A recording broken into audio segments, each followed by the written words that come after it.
Angela Davis said she's going to support Biden. Not that she likes Biden, but she knows he's just basically a stand-in for hard left politics. Angela Davis is a communist who brought guns to people who murdered a judge in court.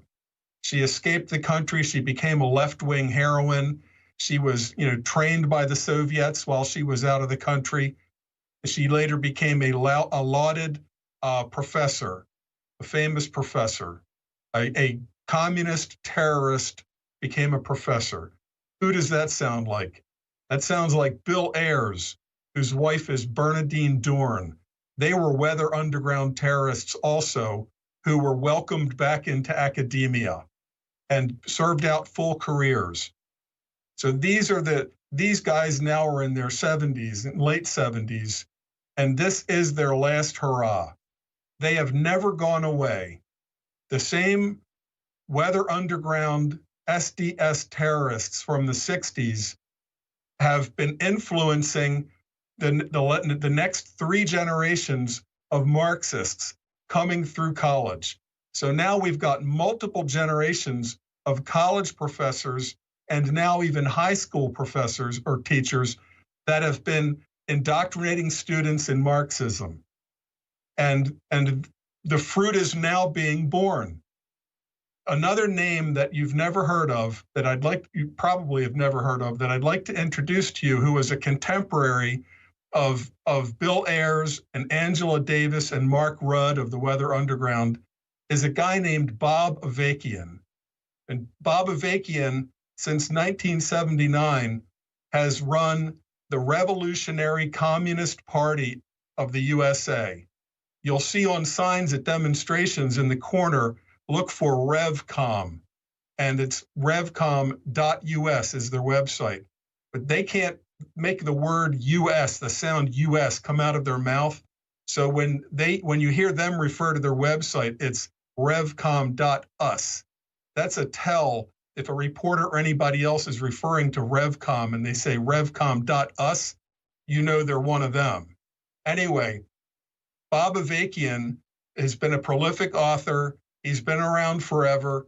His version of communism, he calls the new communism, is a Maoist synthesis. So Mao Zedong, who killed 50 to 100 million in China during the course of the 20th century, he's the ideological basis for Bob Avakian's new communism. They've never quit. Now they're saying revolution, nothing less, nothing else, full revolution. They are going for it right now. And something that drives me nuts, and people that should know better are often looking at places like Portland or Seattle or Minneapolis, and they're saying, oh, they're anarchists. Look at those people smashing windows and burning buildings. They're anarchists. They are not anarchists, and this is the first layer of the onion I'd like to peel back. Anarchists don't have a goal or a purpose. They just have disorder for disorder's sake. A literal anarchist believes that mankind can just function like in nature with no government, no police, no laws. Obviously, that's insane. That makes pure libertarianism look logical and plausible. So the people that are being called anarchists are actually the 2 layers now, overt layers, are Antifa and BLM. Antifa stands for anti-fascist, obviously, and BLM stands for Black Lives Matter. But it's very important that you understand that Antifa and BLM are just cutouts or fronts for the Revolutionary Communist Party, period.